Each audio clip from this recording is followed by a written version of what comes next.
Bom, então, se alguém entendeu alguma coisa do que eu disse desde o início, então é preciso ver o seguinte, que existe uma ciência da sociedade política, que essa ciência não é nova, que ela existe pelo menos desde Platão e Aristóteles, se não desde um pouco antes, que ela nos fornece todos os meios necessários para a compreensão do fenômeno com que nós estamos lidando.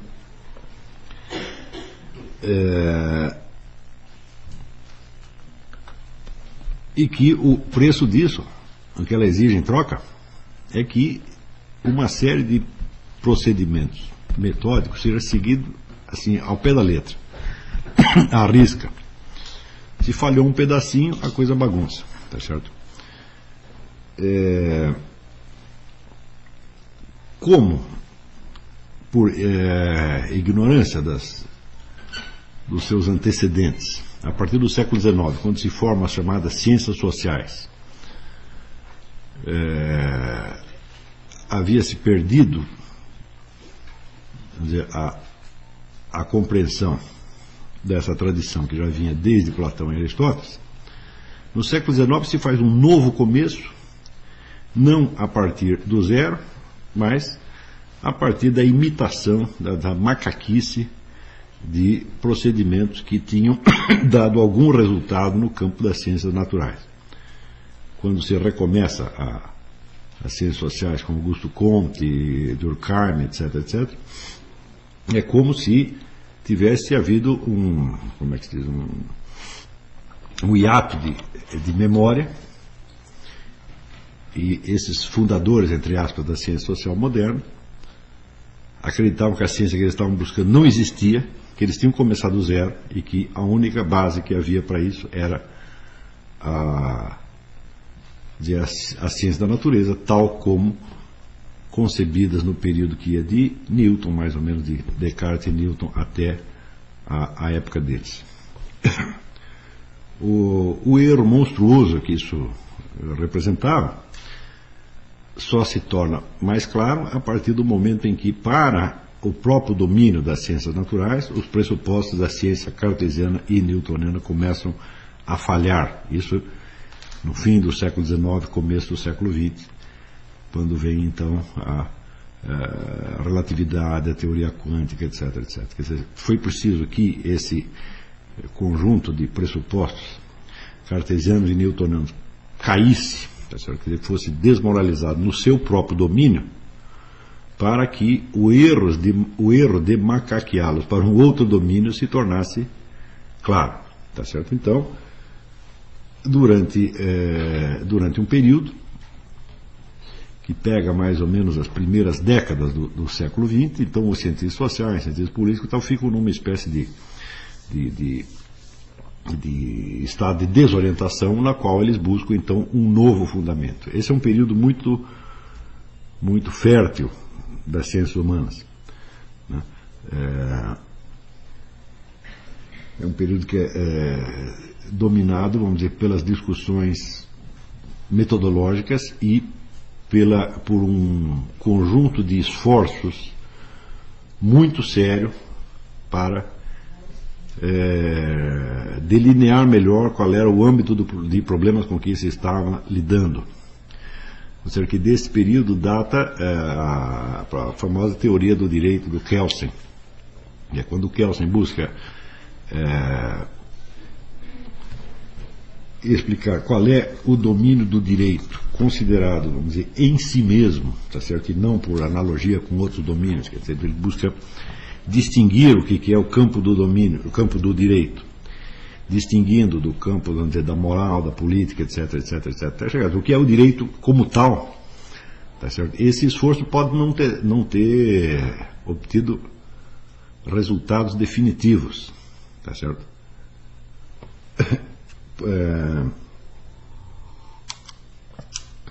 Porém,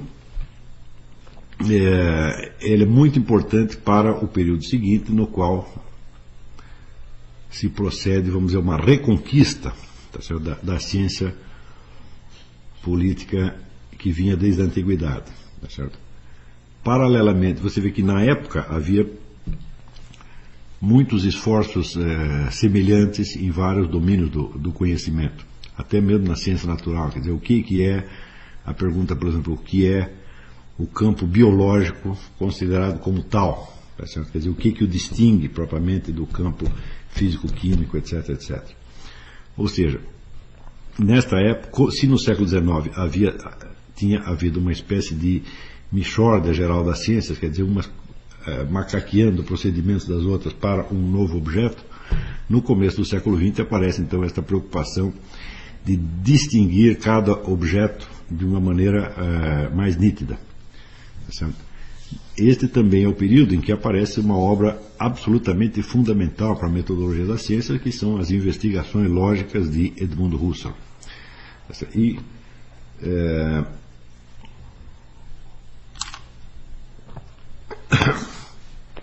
Husserl, então, entendendo a lógica não como uma técnica do pensamento, tá certo? E nem como uma ciência empírica do pensamento, como uma espécie de psicologia, mas entendendo como uma ciência puramente teorética do conhecimento, quer dizer, seria a ciência da ciência, a ciência encarregada de distinguir o que é ciência do que não é ciência, e por que a ciência é ciência. Ele, com essa então concepção da lógica, ele chega a delinear a ideia de que toda a atividade científica no seu conjunto depende de uma ciência dos objetos em geral, ciência dos objetos científicos, tá certo? Tal como Kelsen ou outros vinham fazendo para determinados domínios específicos. Husserl monta uma esquemática geral, tá certo, de uma teoria dos objetos, mostrando a absoluta necessidade de, vamos dizer, uma ontologia geral, quer dizer, uma ciência geral do ser ou do objeto, em cima da qual, ou dentro da qual, se estabelecessem as várias ontologias regionais, ou seja, as ontologias de determinados objetos, de determinadas realidades em particular, que nos esclarecesse não só sobre os limites entre esses vários objetos, mas sobre o modo de existência de cada um e, portanto, o modo de conhecimento admissível. Tá certo? Existe uma frase dele, tanto cômica, que resume isso aí. Ele diz: não existe uma embriologia dos triângulos, nem uma trigonometria dos leões. Tá certo? Com isso ele quer dizer o seguinte, quer dizer que estes objetos, os leões e os triângulos, eles nos aparecem, eles se manifestam a nós de maneiras diferentes.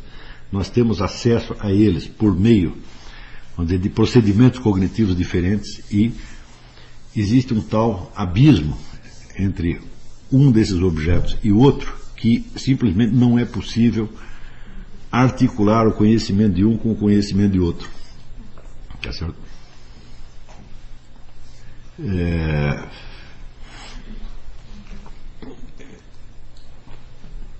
Você vê que nos últimos 20 anos a coisa bagunçou, esse panorama todo bagunçou de novo, quando surge o tal do holismo, que acredita que tudo está relacionado com tudo, o que é uma frase absolutamente vazia, porque é claro que tudo está relacionado com tudo, mas de que maneira, né? Tudo está relacionado com tudo, mas não do mesmo modo, né? Tá certo? As coisas podem estar relacionadas precisamente sob o aspecto da sua diferença, daquilo que os separa, ou daquilo que as torna absolutamente incomunicáveis, como, por exemplo, a embriologia e a trigonometria. Não é isso?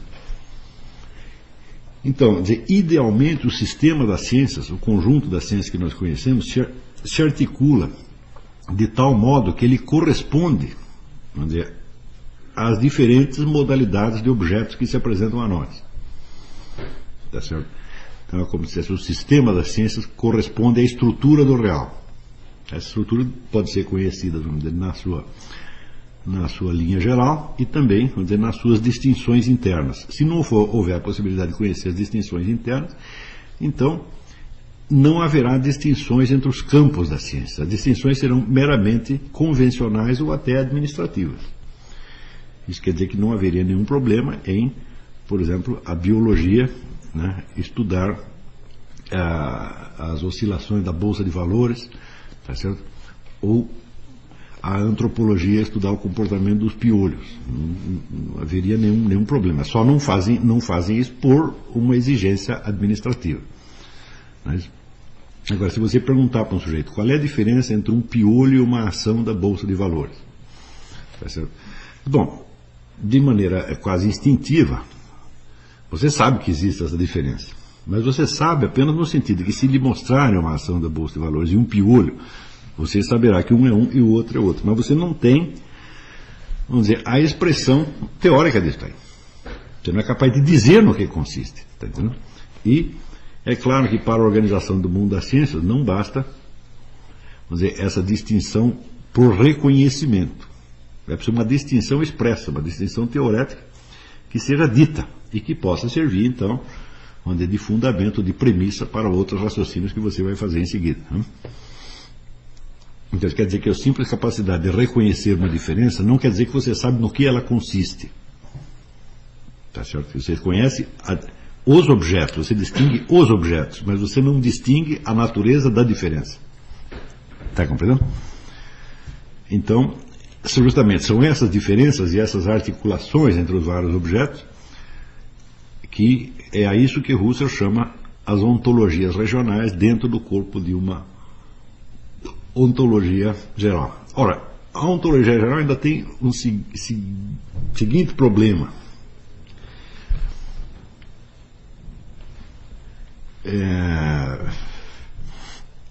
As ciências não lidam somente com objetos existentes, elas lidam também com objetos inventados. Por muitas figuras geométricas, você não pode dizer que elas existem, nem no sentido em que existe um leão, tá certo? E nem no sentido em que existe uma ação da Bolsa de Valores. Você percebe que são modalidades de existência diferentes, embora você não saiba dizer no que consiste esta diferença. Isso quer dizer que o sistema geral da ciência ele teria que ser fundamentado não só, vamos dizer, numa teoria geral do ser, mas numa teoria geral do objeto, independentemente do objeto fazer parte do ser ou não fazer parte do ser. Está entendendo? Então, ainda dentro dessa linha de ideias inaugurada por Husserl, aparece um outro filósofo muito interessante chamado Alexius Meinung, e Meinung cria então a teoria geral do objeto numa linha bem parecida com Husserl. A teoria do objeto se baseia na ideia husserliana de que toda consciência que você tem é sempre consciência de alguma coisa. Não existe consciência do nada. Né? Mesmo que você diga consciência da própria consciência, de bom, então uma coisa é a consciência tomada como objeto dela mesma e a consciência no sentido executivo, no sentido do ato que naquele momento está tomando consciência dela. Quer dizer, tem a consciência considerada como ato do sujeito e a consciência considerada como objeto desse ato. Não é isso? Então, partindo do princípio que toda consciência é consciência de alguma coisa, essa alguma coisa não precisa ser necessariamente algo de real. Tá certo? Se você pensar, por exemplo, vamos pensar aqui um dragão cor-de-rosa com bolinhas. Tá certo? Quer dizer, nós sabemos que isso não existe na realidade de maneira alguma. E, no entanto, ele é pensável. E, enquanto pensável, ele é um objeto da sua consciência. Se as distinções dependessem da experiência da realidade, tá certo? Então aquilo que não pode ser objeto de experiência da realidade não poderia ser distinto de outras coisas, não poderia ser distinguido de outras coisas. Você, por exemplo, você discerne uma vaca de uma ação da Bolsa de Valores porque você pode ter experiência dos dois. Mas e o dragão? O dragão você não tem experiência nenhuma, você inventa. O dragão cor-de-rosa com bolinhas você inventa, é? Então, isso quer dizer que o princípio das distinções ele tem que abranger não somente os objetos reais, os objetos de experiência, mas todo e qualquer objeto, independentemente dele existir ou não. Está entendendo? Então, objeto quer dizer que não necessariamente objeto de pensamento. Note bem, a distinção sutil entre pensamento e consciência. Objeto de pensamento só é objeto de pensamento no momento em que você o pensa. Certo? O objeto de consciência é aquilo que você sabe que existe, mesmo no instante que você não está pensando naquilo. Certo? Então, isso quer dizer que a distinção entre os vários campos das ciências, ela se fundamenta numa distinção entre os vários tipos de objetos, entre as suas modalidades de existência, ou seja, as suas modalidades de apresentação, como nós tomamos conhecimento deles, tá certo? E, por fim, a distinção entre as diferentes vias metodológicas que você tem para ter um acesso científico ao conhecimento desses objetos. Tudo isso, tá certo? Está feito desde o começo do século XX. E você pode ter a certeza de que isto aqui está totalmente ausente do mundo acadêmico brasileiro. Pelo menos, vamos dizer, eu duvido e faço pouco que o sujeito num curso de direito ou de sociologia tenha chegado a isto aqui. Isso quer dizer que ele, na verdade, ele receberá alguns conceitos prontos, que ele vai pegar dos manuais de sociologia, de direito, ele nem sabe de onde isto saiu e, portanto, não sabe qual é o fundamento científico disto. Tá certo? E se disser, meu filho, você tem que parar com isso. Para você entender do que estão falando, você tem que parar com isso. E você tem que retornar, quer dizer, até as investigações lógicas, as investigações de teoria do conhecimento, que produziram esses conceitos que você está usando. Senão você estará usando esses conceitos como fetiches. Como se eles fossem, vamos dizer, diferenças naturais, tá certo? Dadas na própria experiência sensível, quando eles são um produto da investigação humana, um produto do esforço humano, sujeito, portanto, a erros, que pode ser que Russell ou Meinong tenha feito algum erro lá para trás, e se nós não sabemos que essas coisas nasceram de um esforço científico de Edmund Husserl ou de Alexis Meinong, nós vamos tomar aquilo como se fossem obras da providência divina e jamais poderemos corrigir algum erro que tenha ali. Tá certo? Então, só este detalhe mostra para vocês o quanto está deficiente, tá certo, no Brasil de hoje e em muitos centros universitários do mundo, o ensino dessas coisas. Quer dizer que as ciências são transmitidas às pessoas como se elas tivessem brotado em árvores. Quer dizer, você não sabe todo, vamos dizer, o esforço que foi feito para produzir, você não sabe a origem e fundamento dos conceitos, tá certo? Então você recebe aquilo como se fosse dogmas da Santa Madre Igreja ou produtos da natureza, coisas que caíram do céu, objeto de revelação. E o dano que isso traz ao entendimento posterior das coisas é imenso. Tá certo? Porque você vai pegar meros conceitos, um conceito onde ele expressa, onde é um objeto que foi apreendido mentalmente. Você não sabe nem se primeiro, você não sabe nem se esse objeto existe. E muito menos você sabe se ele corresponde à experiência da realidade. Tá certo? Então, se você tem o conceito do objeto, então você não tem clara consciência de qual é a modalidade de existência daquele objeto, então você não sabe do que está falando. Tá? Não quer dizer que você não saiba nada, algo a respeito você sabe. Tá certo? Mas você está, vamos dizer, na condição de uma criança que está em dúvida sobre se Papai Noel existe ou não, tá entendendo? Esta é exatamente a situação, por mais, vamos dizer, academicamente embelezada que ela seja. Quer dizer, não passará, vamos dizer, de uma ignorância adornada de títulos acadêmicos. E eu lhes garanto que isso aqui representa quase 100% do que se faz nessas áreas no Brasil hoje. Quando a gente lê outro dia me trouxeram uma sentença de um juiz de Santa Catarina, uma sentença de 30 páginas, cheia de citações filosóficas, etc, etc. E eu li aquele negócio, eu via que o sujeito não entendia um único conceito que ele estava usando. Nada. Tá certo? Principalmente que acontece o fenômeno de que estes conceitos científicos, uma vez criados, eles entram em circulação na linguagem geral. No momento em que entram em circulação na linguagem geral, eles ficam imantados de certos valores que você associa a eles. Certos valores, portanto, certos sentimentos, certas reações. né? Humanas, coisas que você gosta ou não gosta, que você teme ou que você espera, etc, etc. Então, a partir daí, são fetiches mesmo. Tá? Quer dizer, o sujeito, quando ouve aquele discurso de jurista, de cientista político, etc., ele tem uma reação pró ou contra. Tá certo? Então, porque ele imagina que aquelas coisas existem. Tá certo? Agora, se você perguntar para ele como isto existe, aonde existe, como você tomou conhecimento disso, ele não sabe. À medida que o número desses conceitos em circulação aumenta, você cria toda uma pseudocultura que é baseada apenas, vamos dizer, na aquisição das palavras e dos sentimentos, das reações sentimentais correspondentes. Você está entendendo? Então, se você fala assim, por exemplo, justiça social, o sujeito até chora. Não é isso? Ele associa com o Betinho, né? Essas coisas, então, fica comovido e chora, né? Se você fala tortura, a pessoa ferve de indignação, né? Quando você vai ver, espera aí, mas o que é justiça social, o que é tortura, né? O sujeito não sabe nem distinguir os conceitos entre si.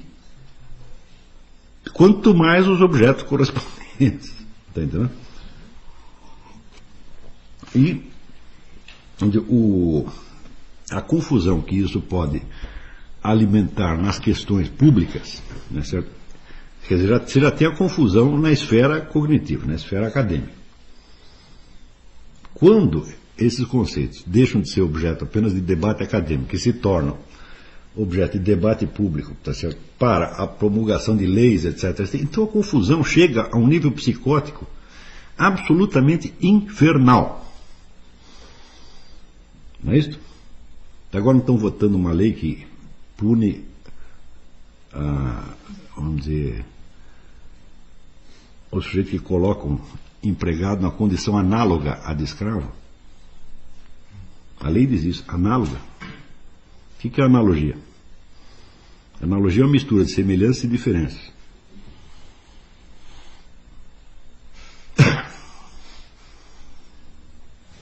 Então, isso está no texto da lei. Já tem um dispositivo penal dentro disso aí. Então, tem um dispositivo penal. Quer dizer, você pune um negócio, mas você não sabe o que é. Entendeu? Assim como se dissesse, olha, fica proibido o ptux. Ptux. Você não sabe o que é ptux? Faltei essa aula. Eu também não sei o que é ptux, nem o que é análogo de trabalho escravo. Corrompe todo o sistema criminal, né? Eu, por exemplo, eu posso dizer que eu fui vítima de trabalho escravo quando comecei a trabalhar no jornalismo, que eu trabalhei 2 anos na Folha de São Paulo sem registro. Então, se eu não tinha um registro trabalhista, eu não era um empregado. Eu não era empregado que era, eu era um escravo.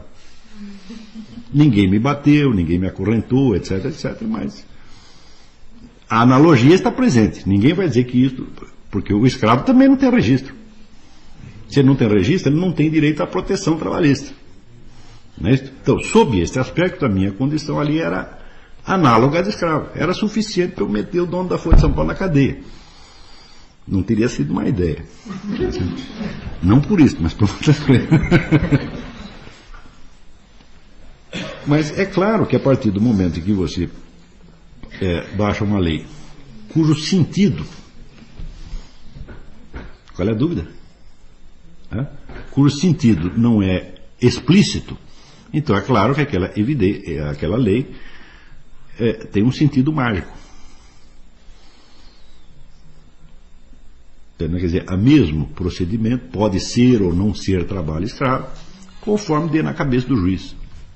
Então isso significa que esta lei é baixada para transformar o juiz em legislador. O sentido da lei, não o sentido específico para aquele caso, mas a interpretação geral do sentido da lei dependerá do juiz. Está compreendendo? Não é como... não é como, numa situação normal, a lei tem um sentido geral, nítido, e o juiz verá se aquele sentido geral se aplica ou não a este caso em particular, conforme este caso tem a tipicidade ou não. Até hoje o juiz fazia isso. Agora não. Agora é o seguinte, a lei não tem sentido nenhum e o juiz a preencherá de sentido conforme dê na cabeça dele no momento. Está entendendo? Então, você imagina, vamos dizer, o caos e a situação de absoluta prepotência jurídica que isso pode criar. O juiz pode fazer o que quiser. Vira uma espécie de soberano. Não é isso? E tudo dependerá, então, de você eventualmente poder contestar a sentença dele apelando a um outro juiz, tá certo? Que também arbitrariamente atribua àquela lei um outro sentido. Você percebe que a própria noção de direito e de lei foi com brejo nessa hora. Você só tem, vamos dizer, realmente a arbitrariedade. Você está num regime de arbítrio mesmo. E como é que foi feito esse regime de arbítrio? Através da instauração de uma ditadura, de uma tirania? Não. Foi feito através da própria lei. Ou seja, você usa a própria lei como instrumento para fazer com que não exista lei nenhuma. Onde é que começa isso? Começa na cabeça dos acadêmicos, começa na cabeça dos juristas. Quando de pelo menos 20 anos para cá, no Brasil você observa isso, que dá para desligar a maquininha infernal? Então, quando você vê que uma série de conceitos de ordem jurídica, sociológica, política, etc., etc., eles são absolutamente esvaziados de sentido lógico, isso para não falar de referência a um objeto de experiência. Não tem referência, já não tem nenhuma. Tá certo? Mas se fosse pelo menos, vamos dizer, um conceito lógico, que ele não significa nada no mundo real, mas ele significa alguma coisa verbalmente, bom, já é alguma coisa, mas hoje não tem nem isso. Caramba!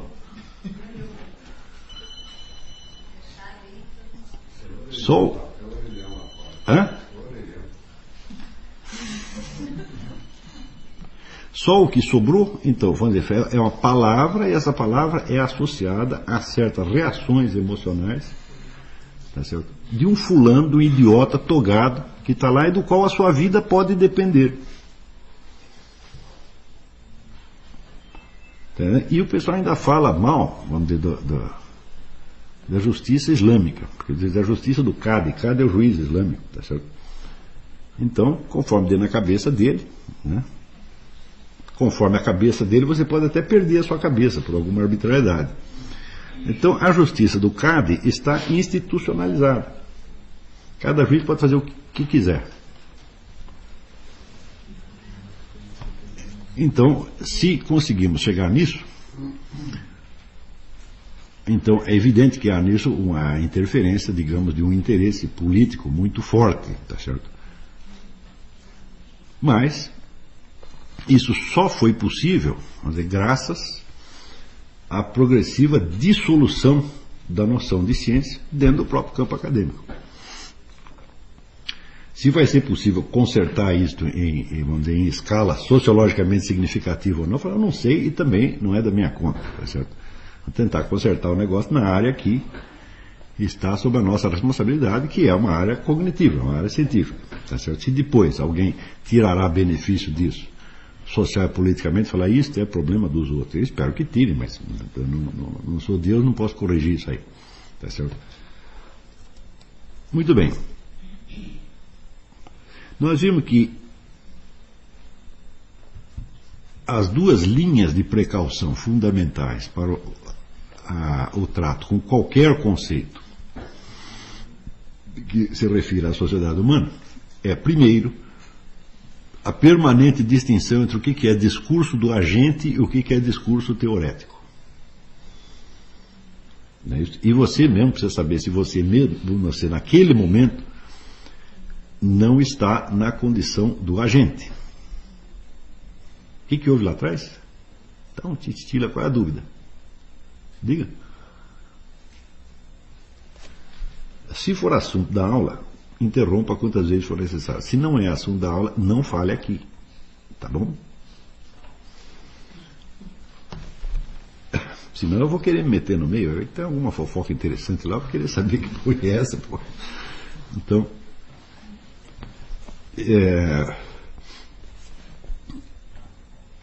vou dizer que a minha cabeça também, ela é tão sujeita à dispersão quanto a de qualquer um de vocês. Mas eu não tenho um discurso decorado para chegar aqui, blá, blá, blá, blá, blá, blá, blá. Não sou um ator que decorou o papel. Eu tenho que articular as coisas. Na hora que eu estou falando aqui, começa uma outra conversa e bagunça a minha cabeça, pô. Né? Então, nós tínhamos duas distinções, duas precauções fundamentais. Uma, distinção entre discurso do agente e discurso teorético. Tá certo? Os dois discursos são interessados. Não existe assim o discurso desinteressado e neutro. Isto é uma bobagem, tá certo? Apenas o objetivo do discurso do agente é uma transformação da realidade. Tá certo? E o objetivo do discurso teorético é você chegar a entender alguma coisa. Ou seja, você precisa estar tão interessado em chegar a entender o fenômeno quanto o agente estava em produzir a transformação que ele queria. Quer dizer, existe um elemento volitivo e passional embaixo dos dois discursos. A ideia de que, por um lado, existe o discurso interessado, por outro lado, o discurso neutro, eu falei, isso é uma besteira. Entendeu? O discurso neutro e desinteressado, bom, em primeiro lugar, se você não tem sequer interesse, você não vai nem conseguir fazer o discurso porque você vai dormir. Né? Então, existe esse elemento passional e é necessário para isso que, vamos dizer,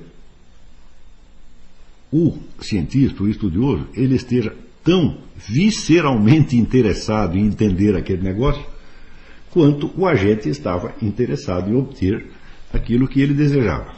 Tá certo? Ora, o desejo do conhecimento, ele só aparece quando existe consciência da ignorância e existe a incomodidade da ignorância. Quer dizer, só se a confusão existente na sua cabeça, ou no estado de coisas, ou no estado presente do conhecimento, é tanto que chega a te angustiar, então realmente você quer sair dela. Então, aí você chega a ter a condição de sobrepor o interesse de conhecimento a qualquer outro interesse que você tenha. Fora disso, não. Se você está mais interessado, digamos, na sua carreira, em vencer uma eleição, em fazer uma revolução, ou impedir uma revolução, etc. Se você está mais interessado em outra coisa, então você está como agente. Tá certo? Se, porém, você já percebeu que todas as ações humanas em jogo naquele ponto estão tão confusas que ninguém vai obter o resultado que espera, tá certo? Quer dizer, se você já entendeu que a sociedade é uma espécie de hospício, tá certo? E que a necessidade de alguma clareza no conhecimento é mais urgente do que a necessidade de qualquer daquelas ações propostas pelos vários agentes, aí você está na condição de se tornar um estudioso do assunto. Tá entendendo? Não é preciso dizer que no presente estado de coisas a confusão já se tornou mais do que desesperadora. Ela passou daquele ponto em que você fica desesperado. Quando você está desesperado, você ainda está sofrendo. Tá certo? Mas hoje, não pense que as pessoas estão sofrendo por causa da sua confusão. Elas não têm nem consciência de que estão confusas. Tá certo? E se você diz isso, elas ficam mortalmente ofendidas. Então, você não está lidando com neurótico. Neurótico é o sujeito que sofre. Tá? Você está lidando com psicótico, que é o sujeito que já transcendeu o sofrimento. Tá certo? E eu não tenho a menor dúvida de que toda a escola jurídica, chamada direito alternativo, ela é todinha psicótica da primeira à última linha. Você não tem uma palavra, não tem um conceito ali que corresponda a algo identificável. O que você tem é uma troca de discursos poéticos, na qual o discurso de um é considerado acertado se ele produz no outro a emoção que o outro quer que produza. Tá certo? E a emoção consiste sempre em dizer o seguinte: nós estamos num mundo mau, tá certo? E nós somos os agentes do bem. Quem é que não quer se sentir assim? Não é isso? Até um assaltante de banco, né? Ele tem que sentir que algum bem ele está fazendo. Se ele ficar se condenando a si mesmo na hora do assalto, ele vai fazer alguma burrada, né? Não é isso? Quer dizer, toda a ação subentende uma unidade psicológica do sujeito. Se ele vai ficar com devo fazer isso, não devo fazer isso, pronto, acabou o assalto.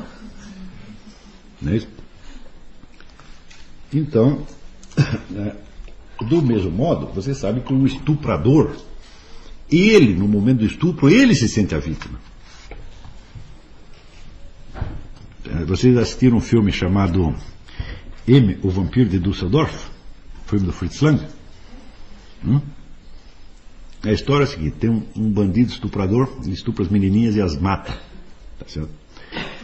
E já matou tantas menininhas que a cidade inteira está aterrorizada e ninguém consegue descobrir quem é o estuprador.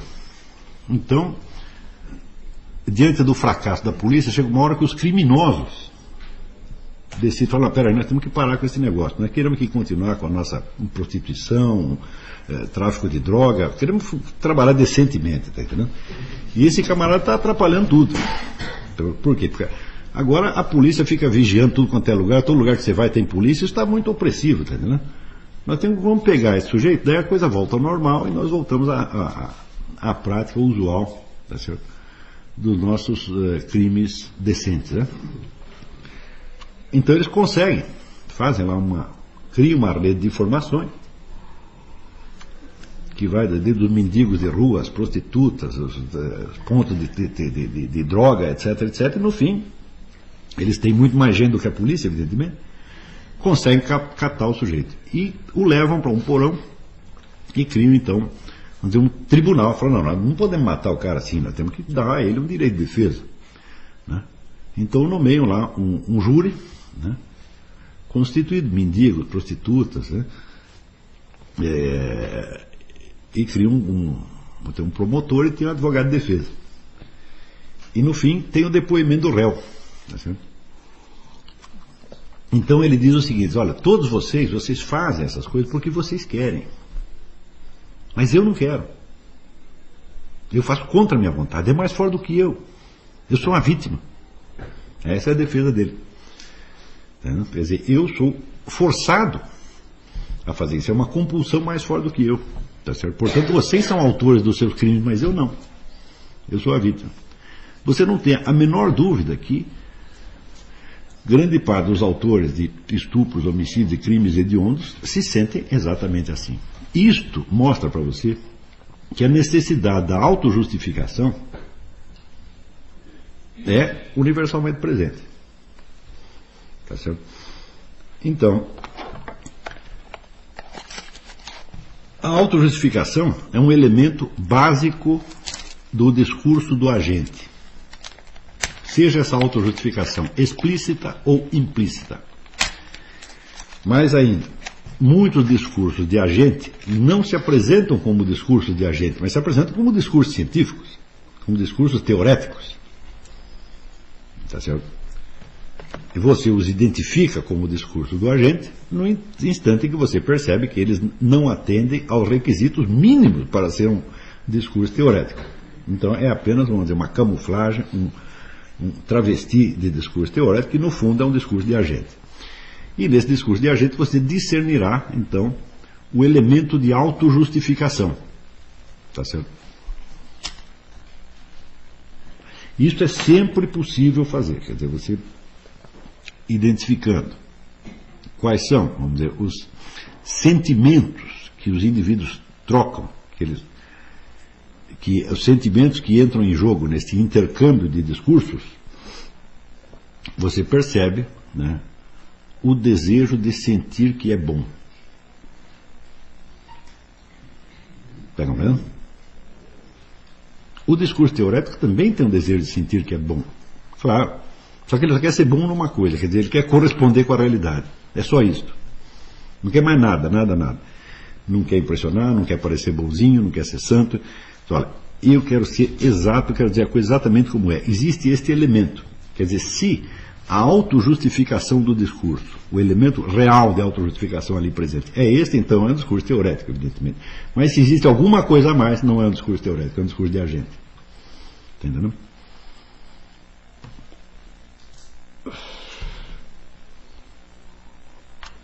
Então essa seria a primeira precaução, distinção entre o discurso do agente e o discurso teorético. Segunda precaução: cada conceito e cada julgamento, cada juízo, cada afirmação tem que ser trazida de volta, desde o plano semântico no qual ela se coloca, até um plano que corresponda a evidências imediatamente identificáveis por qualquer pessoa.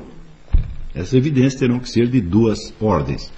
Ou são evidências lógicas, isto é, conclusões imediatamente derivadas do princípio de identidade,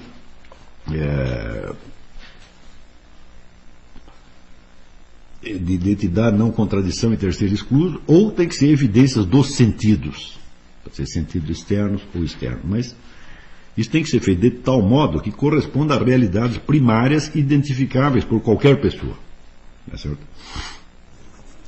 Fazendo essas duas precauções, tá certo?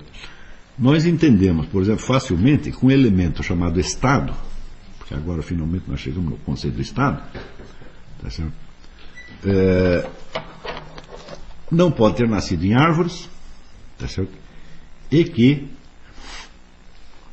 embora o Estado seja objeto de emoções humanas, tem pessoas que gostam dele, tem pessoas que não gostam dele, tem pessoas que esperam dele a solução de todos os problemas e tem outros que dizem que ele deve ser abolido simplesmente. Você entende que a colocação de todos esses juízos a respeito do Estado não é de maneira alguma discurso teorético. Está entendendo? É discurso de agente. O discurso de agente pode ter alguns elementos cognitivos teoréticos dentro dele, mas esses elementos estarão articulados não para formar uma ciência,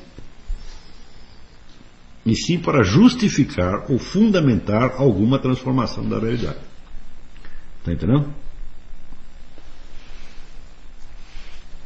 Normalmente, todas as pessoas que querem uma transformação da realidade, elas nunca vivem o bastante para ver essa transformação se realizar, e, portanto, elas nunca são chamadas para responder pelas consequências desastrosas das ideias que sugeriram.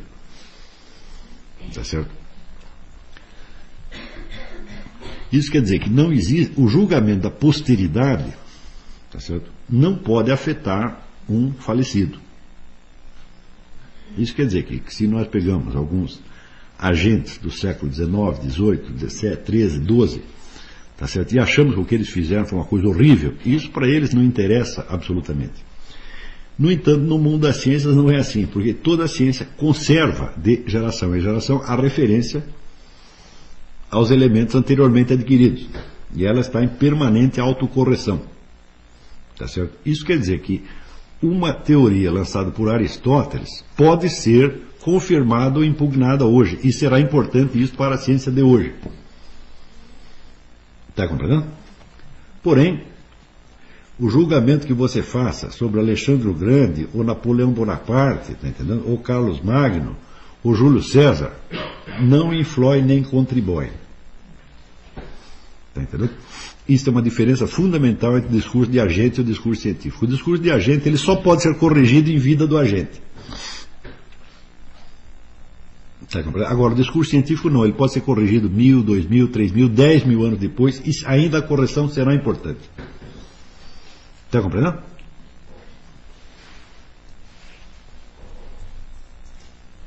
Bom, tendo em vista essas precauções, nós entendemos que um fenômeno chamado Estado não pode ter nascido das árvores, certo? Não pode ter aparecido sozinho, mas que ele foi, vamos dizer, a obra de alguns agentes, e que esses agentes tinham que buscar para ele uma justificação. Ora, essa justificação não podia ser de maneira alguma uma coisa enganosa, ou seja, que fosse apenas para enganar os outros. Porque se você tem um discurso de autojustificação que você sabe que é só para enganar os outros, então você mesmo está em dúvida. Não é isso? Então, nós temos que distinguir dois níveis de engano, engano possível no discurso do agente. O engano dos outros e o auto-engano. Não é isso? Sendo que o engano dos outros só é possível se houver primeiro um auto-engano muito bem feito. Não é isso? Então, isso quer dizer, nós podemos dar por descontada a hipótese de que os agentes criadores da concepção do Estado tivessem o intuito de enganar o próximo. Porque se eles tiverem esse intuito, isso, vamos dizer, será sempre, vamos dizer, o resultado de um auto-engano prévio. É apenas uma consequência. Então quer dizer que o que interessa é o ponto do auto-engano, e não o engano dos outros.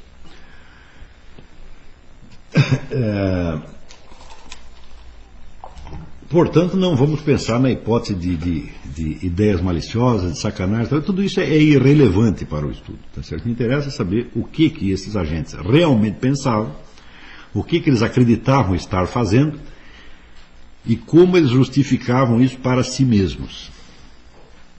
Tá certo? Bom, todo mundo, vamos partir de uma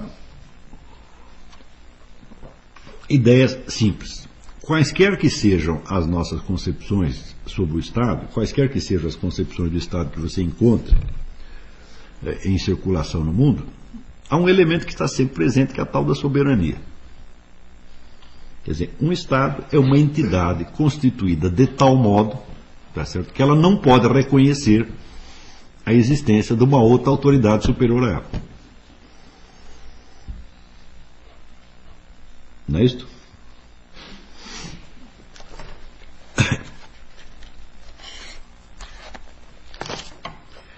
Geralmente, nós costumamos estudar o fenômeno do Estado a partir da formação dos Estados modernos, que se dá por volta da Renascença, tá certo? Quando, com, vamos dizer, a dissolução do grande império europeu, várias nações se afirmam como soberanas, né? Tá certo? Então, a ideia, vamos dizer, moderna do Estado surge junto com a ideia da soberania na soberania nacional, tá certo? E a soberania nacional está naturalmente associada à soberania do próprio soberano, quer dizer, o governante, seja ele um indivíduo, ou uma corporação, ou uma assembleia, tá certo? É constituído de tal modo que ninguém pode dizer a ele o que fazer. Tá certo? Então nós vemos que, até um certo momento, se podia, vamos dizer, associar isto à pessoa de um monarca. Monarca quer dizer, monos é um só, tá certo? E arca, quer dizer, arca é princípio, quer dizer, existe um só princípio. O princípio da autoridade está, vamos dizer, corporificado neste indivíduo aqui, tá certo? Pode ser isso, mas pode ser também uma assembleia. Então, por exemplo, na fórmula inglesa, o monarca não é o rei, mas é o rei no parlamento. Quer dizer, quando o rei fala ao parlamento, e o parlamento concorda, este é o princípio da soberania. Isso quer dizer que fora e acima daquele parlamento não há autoridade, tá certo, humana que possa se impor, não é isso? Aquela autoridade. Estão entendendo? Muito bem. Agora, este é o conceito pronto do Estado.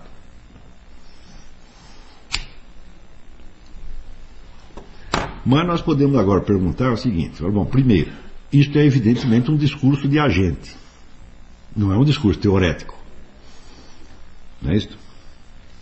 Nós só podemos fazer uma teoria do Estado depois que o Estado existe, como realidade histórica, não é isso? E para que ele exista é preciso que alguém o tenha feito. Então, quer dizer que o discurso do agente, é claro que precede o discurso teorético. Uma realidade histórico-social pode ser criada pela ação humana séculos antes de que exista algum discurso teorético possível a respeito. É isso? Você vê aqui, até a expressão teoria do Estado, ela surge na Alemanha no começo do século XIX. Tá certo? Mas o Estado já existia, o Estado moderno, no sentido do Estado nacional, já existia muito antes, tá certo? E o Estado multinacional já existia ainda mais anteriormente. Tá certo? Então temos uma realidade histórica criada por agentes, precedendo de muitos séculos a possibilidade de um discurso teórico a respeito. Né?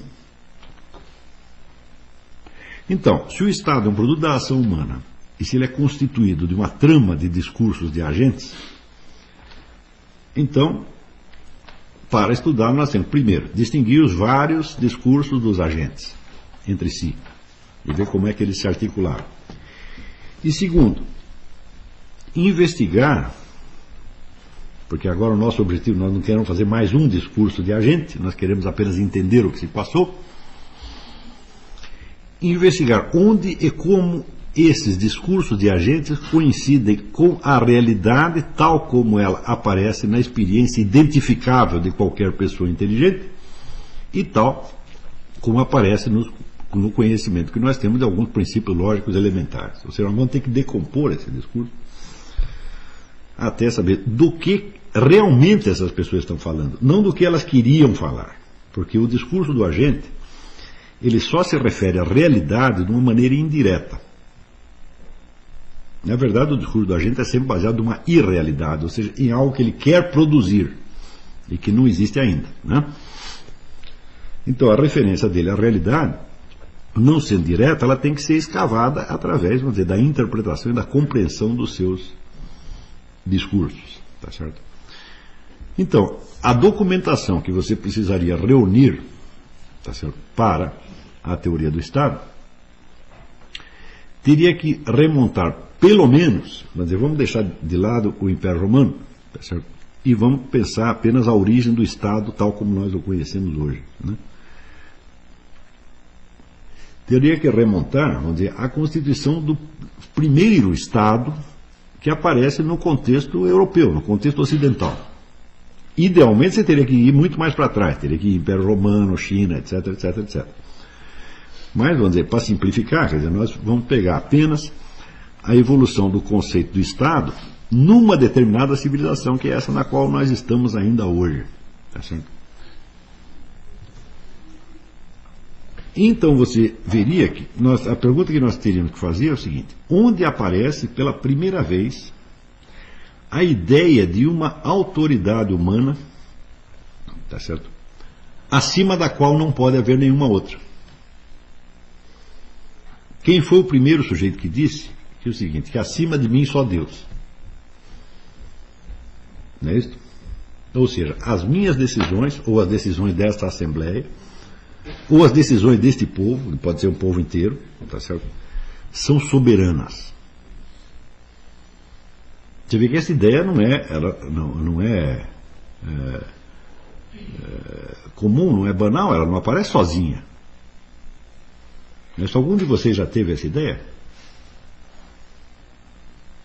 Acima de mim só Deus. Se existir Deus, quer dizer, nem Deus. Tá? Normalmente nós não pensamos isso, né? Nós sempre sabemos que tem alguém que pode mais do que nós, que pode nos dar uma ordem, tá certo? E se nós não pensamos nisso, o primeiro sinal vermelho que você cruzar, o guarda vai te demonstrar que tem alguém que manda em você. Isso, ou seja, nós estamos acostumados a dizer que a nossa autoridade é limitada. Que tem algumas coisas que nós podemos, e outras que nós não podemos, e que se nós transgredirmos aquilo, alguém nos imporá a sua autoridade. Ora, então se a ideia de soberania não é assim tão fácil de aparecer na cabeça humana, tá certo? Então é claro que ela não existe desde o começo dos tempos, né? Não é isso?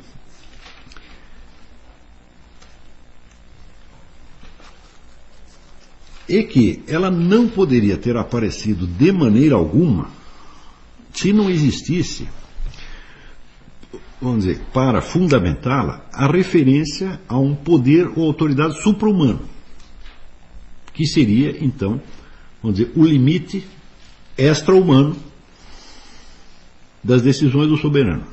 Por exemplo, se o soberano mandar 2 mais 2 dá 5, não vai dar. Não é isso? Se ele mandar assim, todas as pessoas parem de envelhecer. Então, agora a sua idade contará para trás. Ele não será obedecido. Tá certo? Então, isso quer dizer que a existência da ideia de soberania subentende que acima dela existe uma estrutura da realidade. Tá certo? Você vê que quando o rei da Espanha, Filipe II, manda atacar a Inglaterra, tá certo? E ele reúne a maior frota marítima que existia até então, suficiente para arrasar 10 Inglaterras. E esta frota é toda afundada por uma tempestade e não chega um só navio até a Inglaterra, tá certo? O rei Filipe II, né, quando comunicam isso para ele, ele diz, levanta os ombros e diz: bueno, yo no la había enviado contra los elementos de la naturaleza. Era para derrotar só os ingleses, a natureza não. Entendeu? Então, quer dizer, ele sabe que a sua soberania tem um limite extra-humano. Tá certo? Então, é claro que a ideia da soberania, se ela não é sequer pensável, exceto contra um fundo extra-humano ou supra-humano, tá certo? Ela só pode ter surgido num momento em que se acredita que este fator supra-humano é suficientemente conhecido para que você saiba quais são os limites intrínsecos da autoridade do soberano. Está entendendo? Se você não tem uma noção, vamos dizer, da distinção entre o humanamente possível e o humanamente impossível, a ideia de soberania não pode ter se perfilado na cabeça humana. Está entendendo? Então isso quer dizer que o surgimento da ideia de soberania pressupõe a existência de uma cosmovisão que demarcasse claramente o limite da possibilidade humana, ou dito de outro modo, o lugar do ser humano no conjunto da realidade. Está entendendo? Sem isto, você jamais poderia conceber a ideia de que o soberano só está limitado pela impossibilidade intrínseca. Está entendendo? Então, qual é essa... Como será então a descrição desta impossibilidade extrínseca? Ou seja, desse conjunto de determinações que pesa, vamos dizer, inapelavelmente sobre o ser humano. Como é que nós poderíamos descrever esse conjunto? Você conhece o conjunto das determinações que limitam o poder humano? Alguém aqui conhece? Você conhece a estrutura da realidade tomada no seu todo e a conhece tão bem que você consiga delimitar a soberania humana? Não, ninguém conhece. Uma boa parte dela só pode ser imaginada. Não é isso? Então isso quer dizer que o surgimento da soberania pressupõe a existência de uma cosmovisão que delimite o poder humano, e sabemos ao mesmo tempo que esta cosmovisão não pode estar totalmente expressa, tá certo? Senão em discurso mitopoético. Você não pode ir além desta precisão. Não é isso? Então, nunca terá surgido nenhum soberano no mundo, nem no sentido ocidental e nem em nenhum outro sentido, a não ser dentro de uma cosmovisão mitopoética já suficientemente elaborada para isso.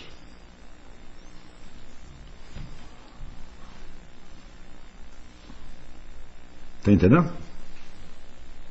Não entendeu? Então vou repetir. Para que surja a ideia de soberania, é necessário que exista uma ideia do limite do poder humano. O limite do poder humano é determinado pela estrutura da realidade tomada no seu conjunto. Ou seja, é o homem dentro do cosmos. Tá certo? Ora, uma concepção, vamos dizer, racional e científica do cosmos, suficientemente completa, nós não temos até hoje. E se não temos até hoje, muito menos tínhamos 1000 anos, 2000 anos, 5000 anos atrás. O que nós temos é uma concepção imaginativa desse conjunto. Tá certo? E a concepção imaginativa se expressa em que discurso? Mito poético, evidentemente. Não é isso? Então, se ainda não existe um discurso mitopoético suficientemente desenvolvido, não pode haver a ideia do soberano. Está entendendo isso? É impossível, humanamente impossível. Então isso quer dizer que em todas as civilizações, grandes ou pequenas, pode ser até uma tribo de índio, primeiro se desenvolve um discurso mitopoético que é transmitido de geração em geração.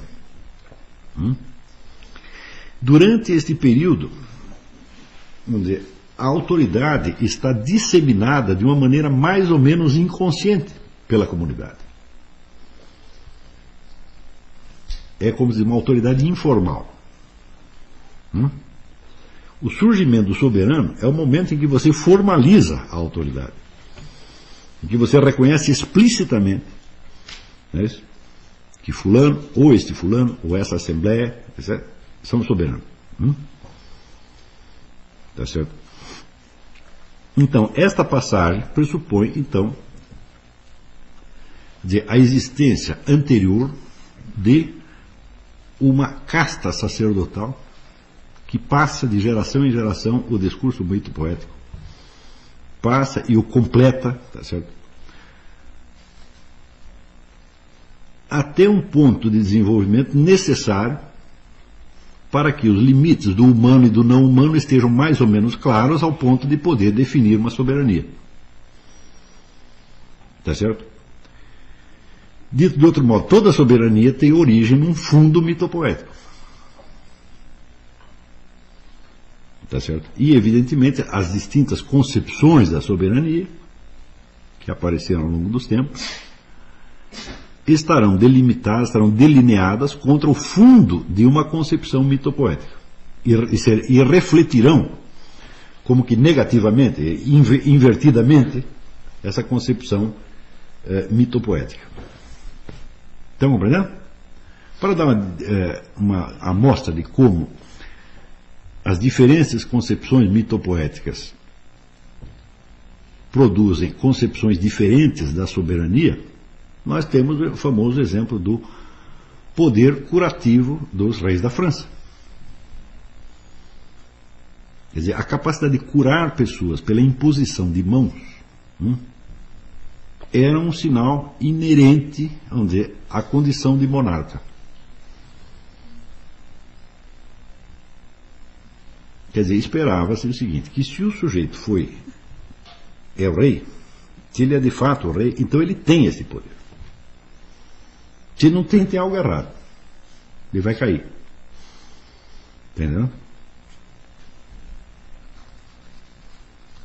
E não é preciso dizer que esta capacidade foi atestada por milhares e milhares e milhares e milhares de curas ao longo do tempo. Isso significa que então se imaginava, se aceitava a ideia de que a atuação do indivíduo como intercessor de um poder divino que se manifestava através da imposição de mãos era uma ideia aceita. Portanto, você entende que a existência, vamos dizer, desta capacidade humana era aceita naquela cosmovisão. Hoje não é aceita. Portanto, você não vai exigir isso do soberano. Não é isso? Ninguém vai chegar para o Lula e dizer, Lula, eu estou aqui com hemorroida, por favor. No entanto, chegavam para Luís XIV, faziam filas e filas e filas. Tá certo? E isto, note bem, independia da qualidade pessoal do rei. Não era um atributo pessoal dele. Porque, por exemplo, tinha lá a França, São Luís XI, rei da França, era um homem santo. Tá certo? Então ele podia atuar duplamente como intercessor. Pela sua santidade, tá certo? Que atraía os favores divinos, ou como monarca. Tá certo? Agora, ninguém dirá que Luís XIV era um santo. Tá certo? Era um homem cruel, sob certo aspecto, brutal. E alemão não sem vergonha, tinha 28 amantes. Não é isso? E, no entanto, a cura funcionava do mesmo jeito.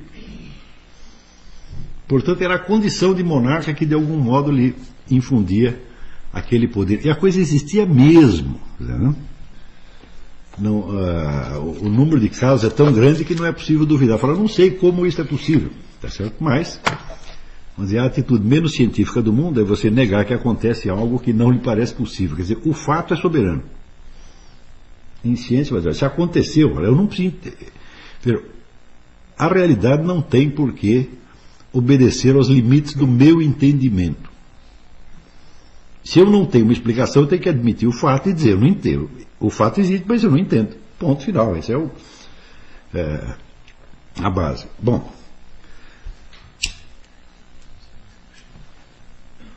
Também você vê que a hipótese de o monarca poder ser derrubado, tá certo? Ou destruído, também depende da cosmovisão que tem nos vários lugares. Por exemplo, você tem muitas tribos em que se entende o monarca como uma vítima sacrificial. Por exemplo, se acontece, digamos, uma sucessão de tempestades, uma sucessão de colheitas ruins, uma peste, uma coisa assim, deve ser o seu monarca que está errado. Então o que você tem que fazer? Você tem que matá-lo. Você tá entendendo? Então o sujeito, enquanto ele estava lá, ele está mandando. Se ele está mandando, e ele está mandando de acordo com a ordem cósmica, isso é, mandando de acordo com a estrutura da realidade que o transcende, então deveria estar tudo funcionando. Se algo falha, então é porque ele está no lugar errado, então nós temos que sacrificá-lo. Na China era assim. Quer dizer, o imperador chinês, ele tinha que praticar diariamente uma série de rituais, tá certo? Que teoricamente harmonizavam, vamos dizer, o Estado chinês com a ordem cósmica. Tá certo? Se de repente se espalha a peste, a tempestade, uma praga elimina todas as colheitas, então falhou. Então o que a gente faz? A gente mata o rei. O rei é sacrificado, tá certo? Em nome da ordem cósmica.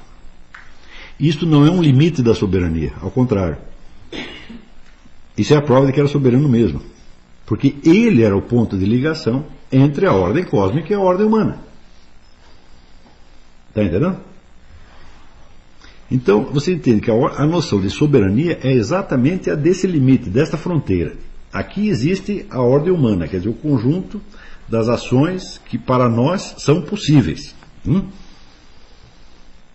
E acima disto, existe uma ordem cósmica na qual o ser humano não apita nada. E o monarca, o soberano, é o sujeito que está ali colocado entre uma coisa e outra. Está entendendo?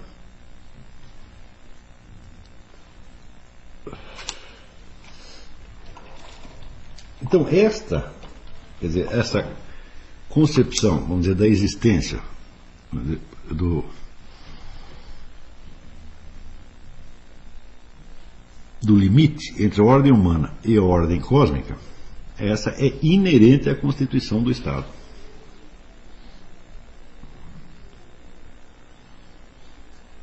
Está entendendo? E isso continua, no fundo, de todas as concepções do Estado até hoje. E é natural que seja assim. E não poderia ser de outra maneira. Porque se você disser, olha, não existe ordem cósmica nenhuma, tudo é possível, tá certo? Então significa que a autoridade do Estado ela é ilimitada não somente para dentro da sociedade humana, mas também ela avança para dentro da natureza. Esse Congresso pode legislar, esse monarca pode legislar que, por exemplo, os planetas comecem a girar ao contrário. Ou que 2 mais 2 dê 5,5. Tá, mas isso nunca aconteceu. Não é isso? Houve um prefeito de cidade interior que uma vez mandou revogar a lei da gravidade. Tá certo? Mas ele o fez com total inocência. Tá certo?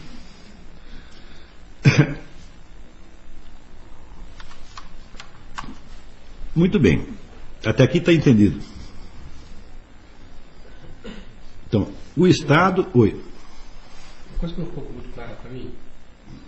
Você desenvolveu que no limite da percepção, que a percepção da limitação do homem cria nele esse sentimento de que é um ser maior que ele, e, portanto, é uma relação de soberania do maior para o menor. É isso? Eu não consigo entender essa passagem aí para o Estado. Não, o Estado, ou o monarca, a noção do Estado é derivada da noção de soberania. Tá certo? Inclusive, alguns elementos que hoje nós colocamos no Estado, como, por exemplo, o limite territorial, tal, não são inerentes à noção do Estado. Tá certo? O Estado pode ser concebido já como um Estado mundial. Por exemplo, o Estado mongol, ele estava convicto de que o seu território abrangia a terra inteira. Apenas havia os povos que já estavam sob o poder do soberano mongol e os demais povos que eram todos considerados em estado de rebelião provisória. Assim como a concepção islâmica do Estado é isso. O Estado Islâmico, tá certo? É um Estado mundial. E existe, então, duas regiões no mundo. Os territórios já sob o domínio islâmico, chama Dar es-Salam, quer dizer, é a Casa da Paz. E existe o restante do território mundial que está em litígio. Dar el-Gharb, é a Casa da Guerra. Então você vê, só por esses dois exemplos, você vê que a noção de Estado não é inerentemente a de um Estado nacional. É a noção da soberania. Tanto que mais tarde, quando surgem os Estados nacionais, você passa a falar em soberania nacional. Ou seja, você está admitindo a existência de várias soberanias. Então você já picotou a noção de soberania. Ela já está limitada não somente pelos fatores supra-humanos, mas está limitada pelas outras soberanias. A noção moderna do Estado Nacional é impossível sem a noção de uma pluralidade de soberanias. E é por isso mesmo que a noção do Estado, onde na sua constituição efetiva, não pode ser estudada só a partir da formação do Estado Nacional. Porque ele já é uma noção muito derivada e muito trabalhada e muito, como é que se diz, atenuada, tá certo? Por arranjos. Está entendendo? Mas note bem que o Império Chinês, o Império Mongol, o Império Islâmico, todos eles se autodefinem como impérios mundiais. O Império Romano. Quais eram os limites do Império Romano? Não tem limite.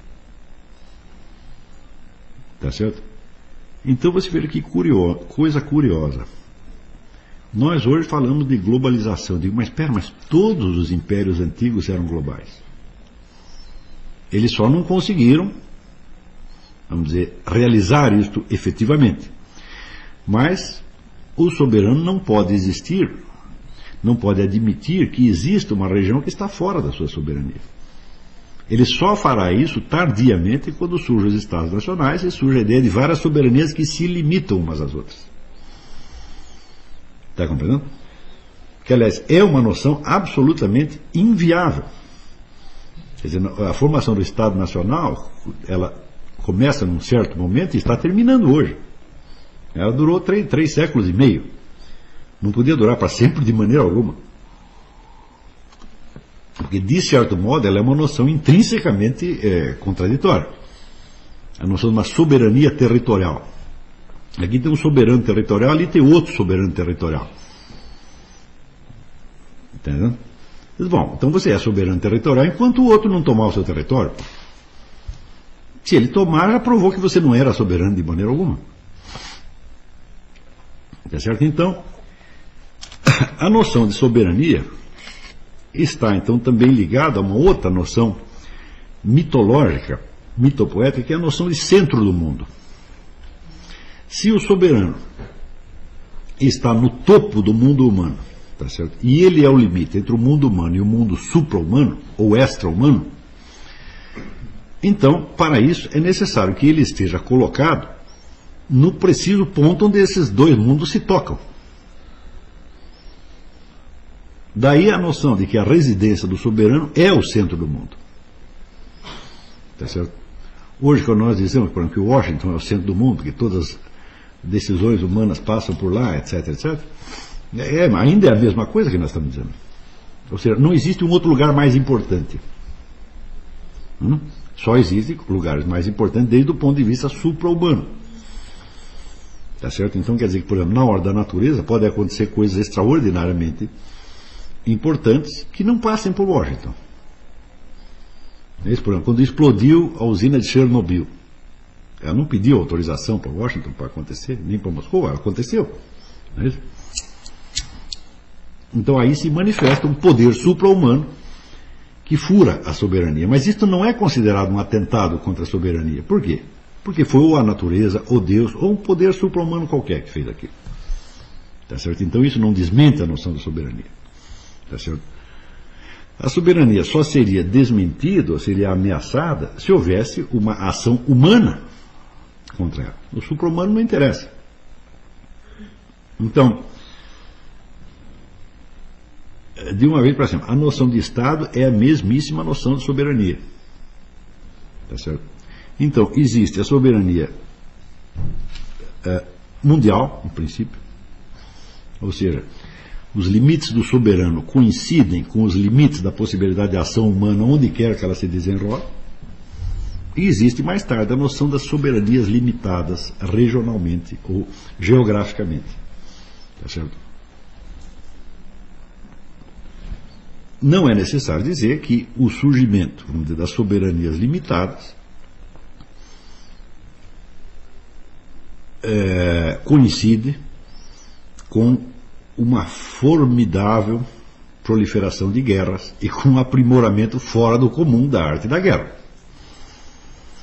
Porque a noção, pensando bem, ela é absurda em si mesma. Quer dizer, a existência de vários soberanos mostra que eles não são soberanos de maneira alguma. Sempre pode haver um terceiro que seja superior a ambos. Não é isso?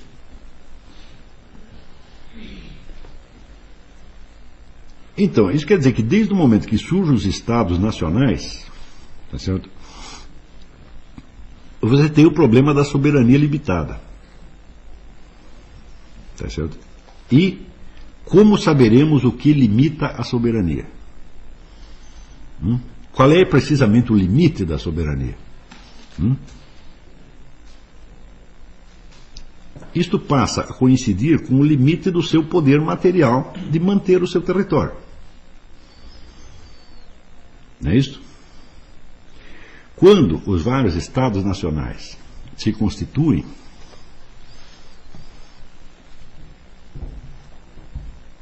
então você entende que o problema da justificação do poder do soberano assume uma figura totalmente diferente da que tinha antes. Porquanto o soberano era soberano, porque ele estava no limite, na fronteira entre o humano e o supra-humano. Tá certo? Portanto, ele só era limitado pelo supra-humano. Se, portanto, havia alguma região sobre a qual ele não exercesse o seu poder diretamente, tá certo? Era simplesmente porque o mundo é grande. Não é isso? E quem foi que fez o mundo? Não foi o soberano, foi alguém. Ou Deus, ou a natureza, alguma coisa, algum fator extra. Tá certo? Portanto, o fato de que o soberano estivesse territorialmente limitado era considerado um fator provisório que poderia ser corrigido com o tempo. Como exatamente no Império Mongol, ou no Império Islâmico, né? Quer dizer, essas nações não são islâmicas ainda, mas serão. Essas nações não pertencem ainda ao Império Mongol, mas não pertencem de fato, porque de direito já pertencem. Está entendendo? Então, pelo simples fato de que a concepção de soberania da Europa para cá é de soberania nacional, e o fato de que a concepção islâmica não é de soberania nacional, mas de soberania islâmica, você já vê que hoje essa confrontação islâmica não pode ser descrita em termos, como é que se diz, exatamente correspondentes. Se você pega, por exemplo, a fronteira de um país islâmico, a fronteira de um país islâmico não tem para o outro país islâmico a validade que tem a fronteira nacional no Ocidente. Porque as nações islâmicas não são soberanas. Soberano é o Islã. O Islã é considerado uma só nação. Então quer dizer que os arranjos nacionais podem mudar infinitamente. Oi. A França negou-se a assinar a Carta Política Europeia porque havia menção do desenvolvimento da Europa à razão do cristianismo. E a França agora, tomada pelo Islã, não podia aceitar isso. Sem sombra de E dúvida. a Itália e a Polônia exigiam a menção do cristianismo. Então, isso quer dizer que a ideia da soberania no Ocidente, tá certo? Ela surge, vamos dizer, do contexto mitopoético cristão. Então surge da igreja. Isso quer dizer, é a igreja que estabelece o primeiro soberano. Está entendendo? No momento em que o estabelece, já surge dentro do contexto europeu a seguinte dúvida. Bom, a igreja nomeou o soberano, mas se ela nomeou é porque ele era, intrinsecamente. Então, ele recebe a sua soberania da igreja ou diretamente de Deus, a igreja atuando apenas como, vamos dizer, o intermediário que oficializa a situação. Você vê que quando se constitui a monarquia nacional francesa, a ideia que percorre toda a sua história é de que o monarca francês não é instituído pela igreja, de que ele é rei por direito divino direto. Entendeu? Quando você vê na escola os moleques achando engraçado que os reis tivessem direito divino, essa realizada mostra somente a total imbecilidade das pessoas, porque a soberania ela é de direito divino por sua natureza. Se não há outra acima dela, então é um limite do humano. Então, fora do humano, só tem o supra-humano. Então, isso quer dizer que todo poder soberano, ele se afirma como supra-humano. Com nome religioso, sem nome religioso. Está compreendendo? Se você diz que o Brasil é, por exemplo, um Estado soberano, então quer dizer que não existe ninguém acima dele. Na verdade existe, tem um monte de gente em cima dele, né? De qualquer empresa multinacional, qualquer fiscal da ONU chega aí, cospe em cima e pronto. Mas a ilusão demora para morrer, tá certo? Então quer dizer que o território ainda não foi ocupado por ninguém, então acredita-se que como existe esse limite territorial, o Estado é soberano. Se ele é soberano, então não tem ninguém acima dele. Você não pode reconhecer ninguém acima dele, tá certo? Note bem, você não pode reconhecer que existe ninguém acima dele, mas a partir do momento em que existem vários estados nacionais, tá certo? Qualquer soberano pode ser destronado, e portanto qualquer estado pode ser destruído, apagado do mapa e absorvido num outro estado. Não é isso? Daí surge a necessidade de justificar a soberania numa situação de soberania limitada. Então, você entende que esta justificação é bastante diferente da anterior. A anterior é simples, olha, esse sujeito é o soberano porque acima dele não tem nada, a não ser a ordem natural e divina. Não é isso? Então, o limite, vamos dizer que o limite do poder do monarca, embora impossível de definir verbalmente de uma vez por todas, ele podia ser reconhecido em cada circunstância. Não é isso? Conforme o tempo passasse, você ia entendendo onde está o limite dele. Porém, agora não existe somente o limite supra-humano, existe um outro limite humano.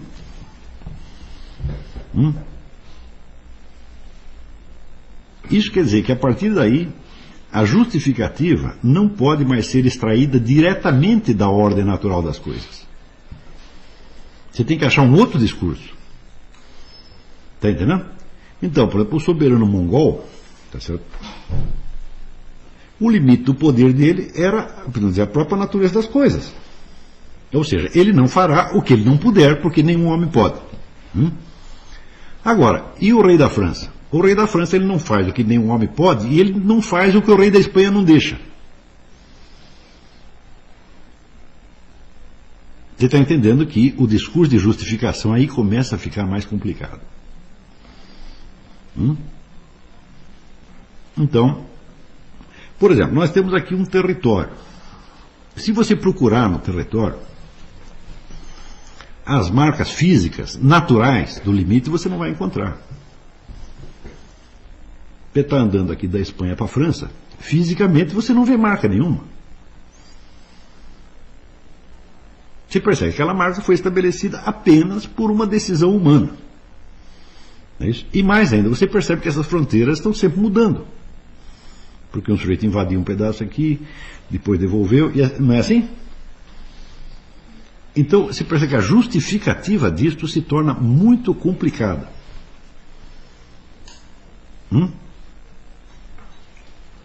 Então, qual é o artifício a que se apela?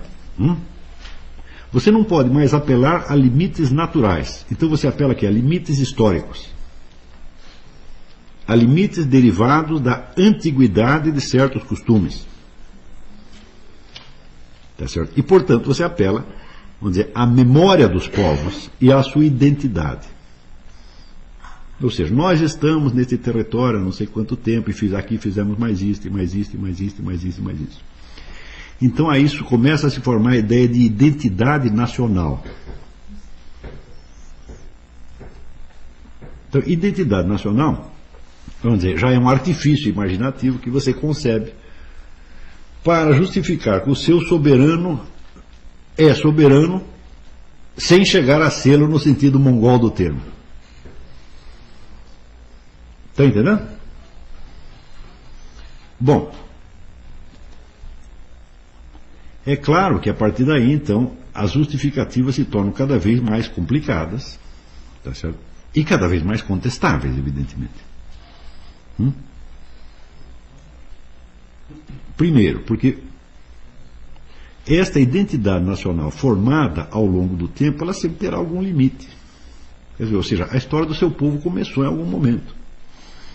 A não ser que mitologicamente você consiga comprovar que você estava lá na criação do mundo e que ali já estava o primeiro alemão, o primeiro francês, assim por diante. Não é isso? Por mais que você remonte, por exemplo, os judeus têm uma história de 5.000 anos. Eu digo, mas 5.000 anos, cosmicamente, é nada. Não, a gente já estava aqui no território, 5.000 anos, etc, etc. Bom, 5.000 anos. E se tiver um que estava 5.001?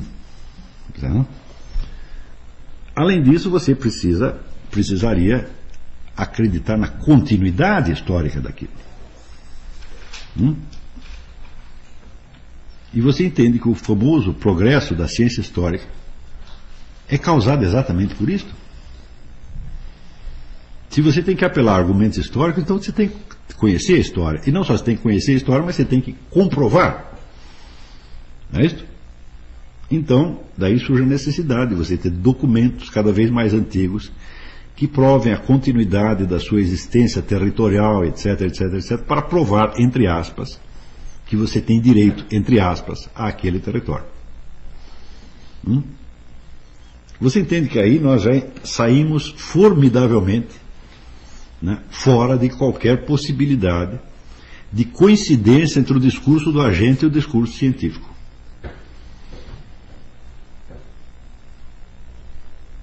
Todas essas identidades nacionais, todas elas são fictícias. Todas elas são um composto de pretextos que poderiam ser articulados de uma outra maneira. Não é isso? Então, por exemplo, se você pegar, vamos dizer, a história alemã, né? Bom, você vê que desde a Idade Média a história dos alemães e a história dos judeus estava tão mesclada que não dá para você distinguir mais uma coisa da outra. Tá certo? Então, são dois povos de origem diferente que estavam ali no mesmo território fazia séculos.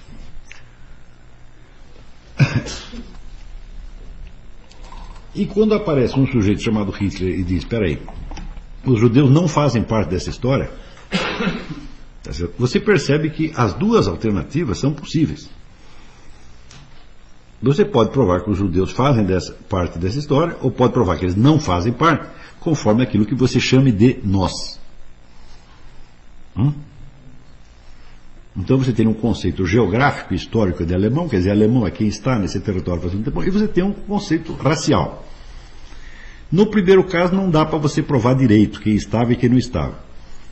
E no segundo caso, você não tem base biológica suficiente para demonstrar que você é dessa raça e não é da outra raça. Entendeu? Note bem, mas você percebe que hoje, quando você vê um conflito qualquer entre estados, tá certo? E as pessoas veem assim um atentado à soberania nacional, elas têm emoções de indignação profunda. Atentado contra a soberania nacional. Né? E você percebe que, vamos dizer, esta emoção é derivada apenas, vamos dizer, da valorização absoluta de algo que você sabe que é perfeitamente relativo. Portanto, este é um discurso de agente que nunca coincide com a estrutura da realidade e nunca pode coincidir com o discurso teorético. Está entendendo? Como ele não coincide, então, evidentemente, ele sempre vai ter que apelar para milhões de subterfúgios, tá certo? E sempre vai ser um discurso mentiroso. Sempre, sempre, sempre, sempre. Não importa quem esteja discutindo. Tá certo? As soberanias nacionais são apenas arranjos provisórios baseados em tradições fictícias e documentos forjados. Em quase 100% dos casos.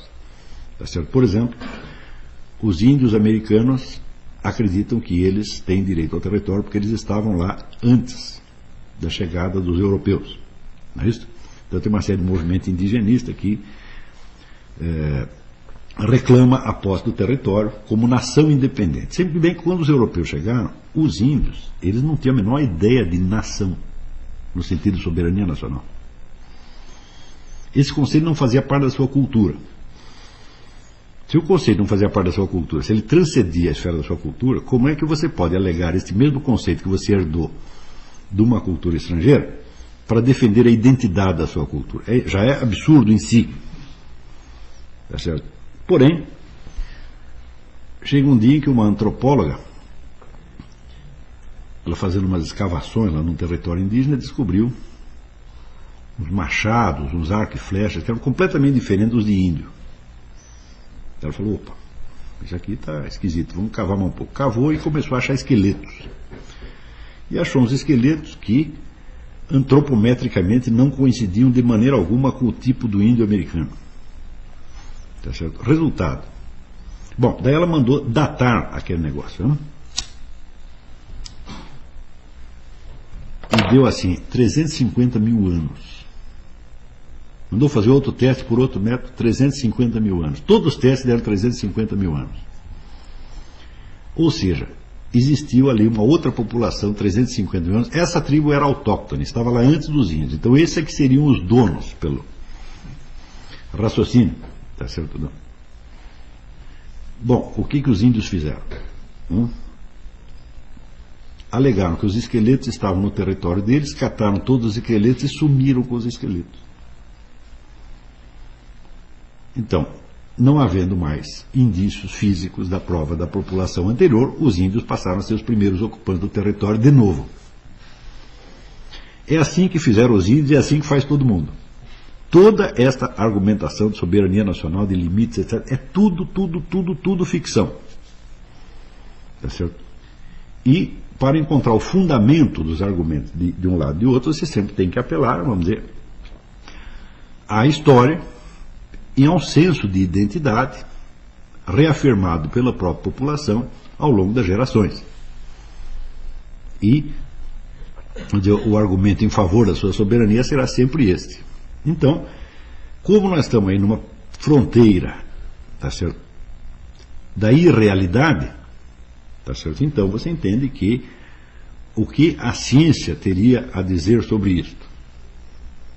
Ela, no máximo, poderia relativizar a noção do Império Mundial com base na ideia de que existe uma estrutura da realidade, tá certo? E que o Império Mundial, para ele existir, ele tem que estar com o seu lugar bem delimitado dentro dessa fronteira da realidade. Ou seja, ele não vai poder fazer o impossível. E ela pode relativizar as várias soberanias e estados nacionais na base de que cada um deles é fundamentado numa história que só vale para ele. Você está entendendo? E que, levando em conta também que a identidade nacional não é como a identidade física do indivíduo, que é baseada na sua continuidade corporal e biológica ao longo da vida. A identidade nacional é passada de geração em geração através da palavra apenas. Tá certo? É uma identidade feita, por assim dizer, de papel. Não é isso? Note bem, isso significa. Agora, um território, ele tem continuidade física durante certo tempo. As fronteiras de um país podem continuar intactas durante gerações. E se dirá que esse território, vamos dizer, resulta da sua identidade. Mas a identidade não tem continuidade física. É a continuidade meramente verbal. Então você veja que coisa, uma continuidade territorial física que seria teoricamente fruto de uma descontinuidade verbal. É inteiramente absurdo. Tá certo? Então, isso quer dizer que fronteiras nacionais são e serão sempre motivo de disputa. Ora, articulando um pouco estas noções, vamos dizer, com algumas noções de ética, de moral, você vê que nenhuma noção de soberania nacional tem um sentido moral por si mesma. Porque é impossível você provar moralmente que a identidade de tal ou qual povo é superior à do vizinho. Não tem como. Por mais que você investigue, não tem jeito. Ora, toda a ideia de identidade nacional, e portanto de nacionalismo e de patriotismo, se baseia na ideia de que o seu povo representa determinados valores ao longo da sua história. É isso? Nós fizemos tal ou qual coisa, nós inventamos não sei o quê, nós somos bons por causa disso. E é evidente que aí existe sempre uma transferência de mérito que é meramente simbólica. Isto quando não é perfeita apropriação indébita. Tá certo? Você dizer, por exemplo, né, nós inventamos qual coisa, né? Nós inventamos os computadores, nós inventamos aqui. Fala, nós não, cara pálida. Né? Então o sujeito lá atrás inventou. Você está puxando para si o mérito pelo simples fato de que você nasceu no mesmo território. Está entendendo? Então, a identidade nacional é baseada sempre, vamos dizer, na incorporação de valores que foram de criação individual ou grupal. Tá certo? Por legítimos que sejam esses valores, eles não se transmitem geneticamente. Eles têm que ser reapropriados, tá certo? A cada geração pelo esforço dela mesma. Isso quer dizer que eles podem ser totalmente perdidos de uma geração para outra. E você pode perder totalmente a consciência desses valores, a capacidade de apropriá-los, até a capacidade de aprendê-los, e, no entanto, continuar se arrogando o mérito deles. Estão compreendendo? Por exemplo, quando houve nos Estados Unidos o famoso caso Rosenberg, os dois espiões, sabe desse episódio, né? Então, a defesa deles sempre alegava que aquilo era um caso de perseguição antissemita. Fazendo isso, o que você fazia? Você mobilizava toda a comunidade judaica para defender os caras. Agora, a identidade nacional judaica, tá certo? Todos nós sabemos que ela não é genética, que existem elementos de várias raças ali. Você tem judeu preto, tem judeu até japonês. Se você pega um judeu askenazi, um sefardita, não tem nada a ver com o outro. Tá entendendo? Geneticamente é tão diferente quanto, sei lá, um Doberman de um Bulldog, né? Então não é genética, é cultural, é portanto passar de geração em geração. Digo, deste patrimônio de valores judaicos, quanto foi repassado ao Rosenberg? Resultado, nada. Eles nem sabiam onde ficava a sinagoga, porra. Não sabiam onde ficava a sinagoga, não aceitava a Torá, não tem nada a ver com Moisés, já que Moisés é um idiota que viveu 5.000 anos atrás, entendeu? Então, assim, em que sentido eles eram judeus? Não eram de maneira alguma. Então, isso quer dizer que o valor incorporado judaico já não estava presente, mas a reivindicação do mérito estava. Isso acontece a 3/4. Tá certo? Outro dia, no parlamento israelense, houve lá uns deputados que pediram a intervenção do Tribunal Penal Internacional contra o governo de Israel. Então você vê que aí o descompasso, tá certo, entre a pertinência a um povo, pertinência efetiva a um povo, e a reivindicação do mérito dos direitos correspondentes, aí chegou ao máximo. Porque você é um membro do parlamento judeu, por quê? Porque você é um judeu, porra. Não é isso? Agora, você, enquanto judeu, você pede a intervenção de uma autoridade superior. Então não existe mais soberania do Estado judeu. Está compreendendo? Todas essas confusões só são possíveis porque a ideia mesma de soberania é uma ideia altamente problemática. E será problemática até o fim dos tempos. E ela é problemática simplesmente porque nós, de fato, não sabemos qual é o limite entre o poder humano e o supra-humano. Está entendendo? Então, o estudioso, o cientista político, o filósofo político, ele tem que levar essas coisas em consideração. Ele tem que saber quando ele está lidando com realidades efetivas, tá certo? Quando ele está lidando com realidades de mera criação humana, quando ele está lidando com realidades de criação humana que são fundamentadas numa realidade exterior, quando são puros produtos arbitrários da mente. Fora disso, ele começará a dar valor moral, tá certo? Até absoluto, até divino, tá certo? A meras invenções arbitrárias da mente. Está entendendo? E associando valores, emoções e sentimentos a essas criações da mitologia humana, está entendendo? Eu digo, bom, onde é que a gente vai parar?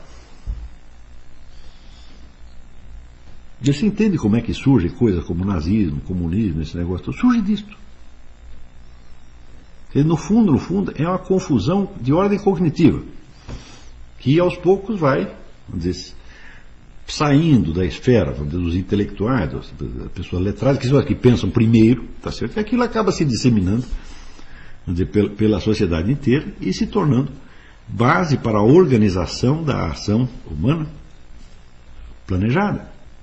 E produzirá uma infinidade de discursos de agentes, cada um com a sua justificação, cada um imbuído da crença de estar representando o bem, a realidade, a verdade, o próprio Deus.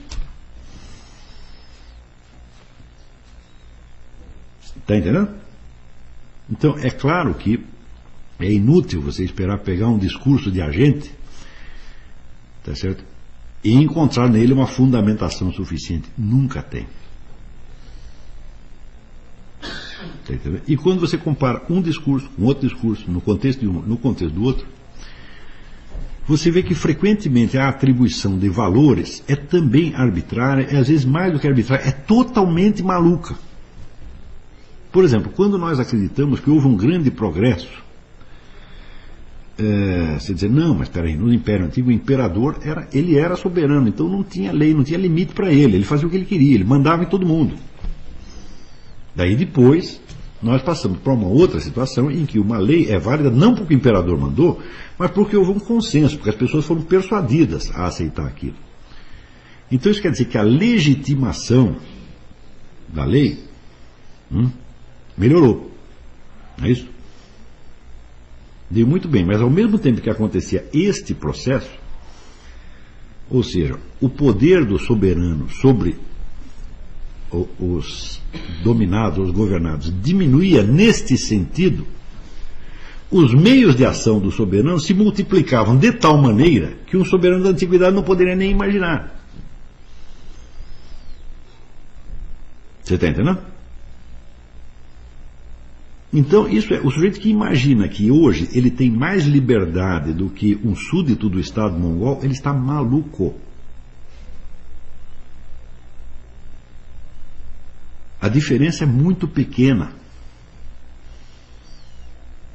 A diferença é só no papel, ou seja, na proclamação da legitimidade da autoridade. O princípio legitimador mudou. Por exemplo, o imperador romano ele podia mandar matar quem ele quisesse na hora que ele quisesse. Ele só não tinha meios de matar muita gente.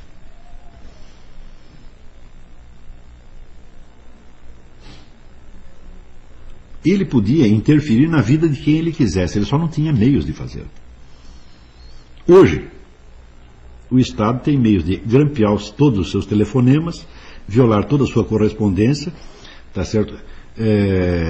Filmar você num edifício à distância de 2.000 metros, eles filmam e gravam tudo que está falando lá dentro. Ou seja, os meios de interferência aumentaram formidavelmente à medida que eram atenuados os meios de legitimação. Você está entendendo? Então, nesse sentido, quando você pensa aquela ideia, por exemplo, Benedetto Croce diz a história da liberdade, a liberdade crescente, eu digo só a liberdade jurídica, não materialmente.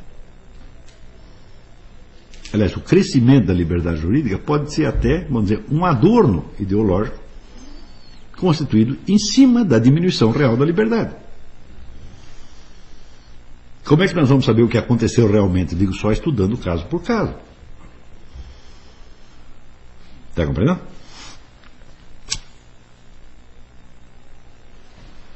Mais ainda, nós vimos que o próprio processo, vamos dizer, de criação das leis é um meio de neutralizar as próprias leis. Nós acabamos de ver isso no começo da aula. Então isso quer dizer que o sujeito que acredita que existe um progresso político, né, ele está fazendo um discurso de agente, não um discurso científico.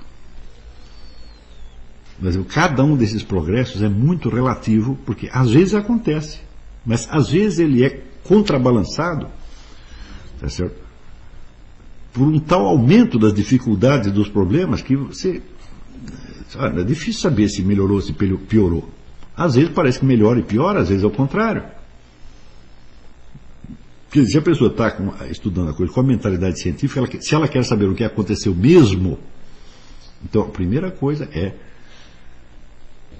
vamos dizer, se livrar dessas expectativas ingênuas que as pessoas têm de que a liberdade aumenta ou de que existe um progresso nesse ou naquele sentido. Todo progresso é absolutamente relativo e frequentemente compensado por problemas muito maiores.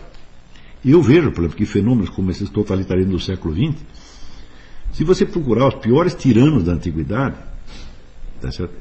Eles não seriam nem capazes de imaginar uma coisa dessa. Se você chegasse para Gengis Khan, digo, olha aqui, nós vamos fazer um negócio que você vai saber o que cada pessoa está fazendo dentro de casa, o que cada um conversou com o outro. Eu acho que ele recuaria horrorizado. Ele consideraria isso um poder divino do qual ele é indigno. Entendeu? Então, muito bem. Resumindo, a noção de Estado é a noção da soberania. A noção da soberania é delimitada por uma cosmovisão que marca a posição do homem no conjunto da estrutura da realidade. Terceiro, a noção das soberanias nacionais modernas é um arranjo dificultoso e autocontraditório. Isso que nunca pode ser tomado, vamos dizer, como expressão de valores absolutos e, portanto, nunca deve ser objeto de valoração moral incondicional. Pode ser de uma valoração, vamos dizer, histórica, tá certo? Quando existe um conhecimento suficiente da tradição e da preservação da identidade nacional e quando essa identidade nacional coincide com a existência de valores que sejam significativos também para outros seres humanos. Está compreendendo? Por exemplo, nós vemos que se você estudar a história da Inglaterra, você vê que houve ali uma série de arranjos políticos que realmente parecem ser bons para o ser humano, parecem benéficos para o ser humano. A ideia de que, por exemplo, a autoridade não pode entrar na sua casa sem a sua permissão. Pô, isso é alguma coisa, né? E isso não apenas foi proclamado na lei, aliás, nunca foi proclamado na lei. Foi sendo feito assim e ficou assim. Eu disse, bom, então, você entende, por exemplo, que a destruição do sistema inglês representaria uma perda não só para os ingleses, para nós também. Né? Então, bom, então aí pode haver uma certa valoração moral, mas muito localizada. Né? Você diz, o seu sistema é realmente bom e a existência dessa sua comunidade, que é antiga e que se preserva ao longo de séculos, é, de certo modo, uma garantia para nós também. Ainda que não tenhamos nascido na Inglaterra. Sempre podemos apelar ao exemplo inglês. Olha, isso deu certo lá. Tá entendendo? Bom, mas isto aí torna os ingleses assim tão maravilhosos que eles possam começar a mandar em nós? Eles achavam que sim, né? De certo modo, o Império Britânico era tipo mongol. Ou seja, ele não tem limites naturais. Ele vai até onde der. E os que não estão colocados dentro dele, tá certo? Ou são concorrentes ilegítimos, como os espanhóis, os franceses, os alemães, ou são povos bárbaros. Esse era o conceito do Império Inglês. Eles estão errados e certos. Porque realmente, onde quer que o inglês metesse a mão, ele levava ali a ideia de uma vida mais humana, mais tranquila, menos arbitrária, com menos violência. Fazia isso realmente. Só que e se um outro povo achasse que tem uma ideia melhor? Você disse, não, eu não quero essas suas instituições. Eu te inventei aqui uma melhor. Você percebe que do ponto de vista de moral teórica, seria impossível arbitrar essa questão. Nenhum dos dois teria razão em sentido absoluto, moralmente falando. Tá certo? Então aí você teria, evidentemente, uma situação de guerra. Né?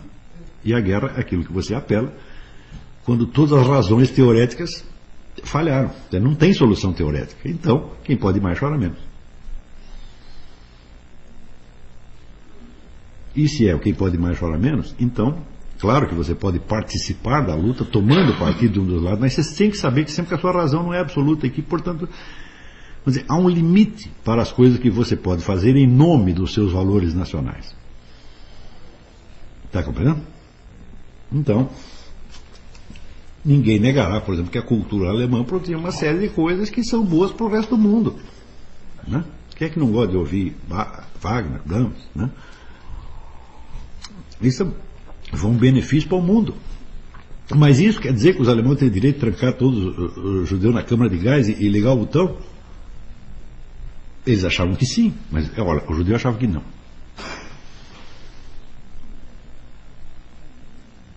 Está entendendo? Também é claro que a destruição do Império Alemão trouxe a destruição da cultura alemã. A Alemanha culturalmente acabou. Acabou e não vai levantar nunca mais. Então, se você pegar a Universidade Alemã, que era no começo do século, que era o que é hoje, não tem comparação.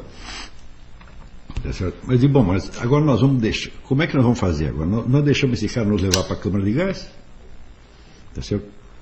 Ou vamos lá e acabamos com ele, e junto com eles acabamos com a cultura alemã. Fala, você escolhe, meu filho. Tá? Se você é um masoquista, você pode dizer, não, eu vou para a câmara de gás quietinho, porque já que vocês são a cultura alemã, não quero acabar com ela, eu vou, numa boa, tá vendo?